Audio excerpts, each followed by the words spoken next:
Chapter 1. When I was 18, I was really into scary movies. I just had an urge to see or experience something scary. It was during the summer that I started searching haunted sites I could visit. Then one caught my attention. There are a bunch of popular legends linked to the site, and all of them have to do with the creepy underpass bridge. A few of the stories speak about the violent deaths of children. One day I told my cousin and brother that we should visit Sweet Hollow. My cousin had just gotten his license, and my mom insisted on tagging along. When we finally got to the underpass, we found nothing. We didn't see anything out of the ordinary.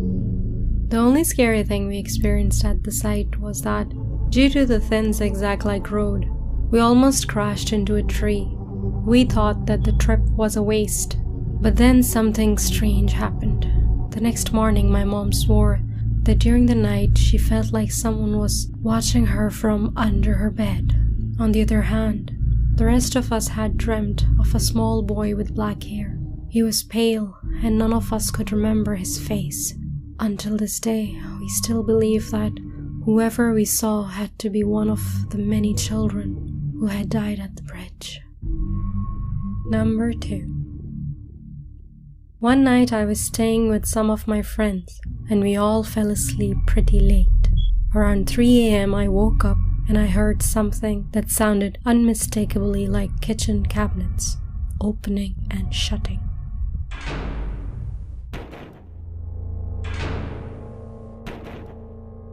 It was loud enough that I felt like I had to see what was going on.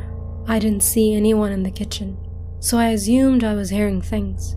Well, the next morning, when I woke up, one of my friends was really upset and crying. She said that she woke up in the middle of the night and heard people talking in the kitchen saying, "We are not wanted here anymore. We are not wanted here anymore. We are not that important." Whenever I think of this incident, it makes me really scared. And I wonder, what was living in the kitchen cabinets? Number 3. I used to live in a house that backs up to a big public open space where there are hiking trails. Lots of joggers and people walking their dogs. Anyway, one night I had kinda creepy dream that an old lady came into my room and was trying to get me to come outside. The dream woke me up, so I got some water and turned off my fan because it was cold, and then I fell asleep again. I went right back into the same dream with this old lady coming in my room and calmly saying, "You have to go outside now." I kept telling her no, it was cold. It was too cold. I woke up again and my fan was on.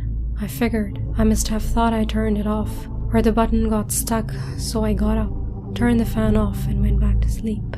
And this time, I had the same exact dream, except she was much older looking in this one, and was really agitated. She was yelling, "Go outside! You must go outside!" I got up in the dream and followed her to the hallway. When I got to the hallway, she wasn't there. And then I woke up, and I was actually standing in the middle of the hallway. I had never ever walked around in my sleep. Also, my fan was on when I went back to my room. At this point, I was freaked out, so I got something to eat and watched TV for a couple of hours. I went back to bed around 5 or 6, and the dream didn't come back.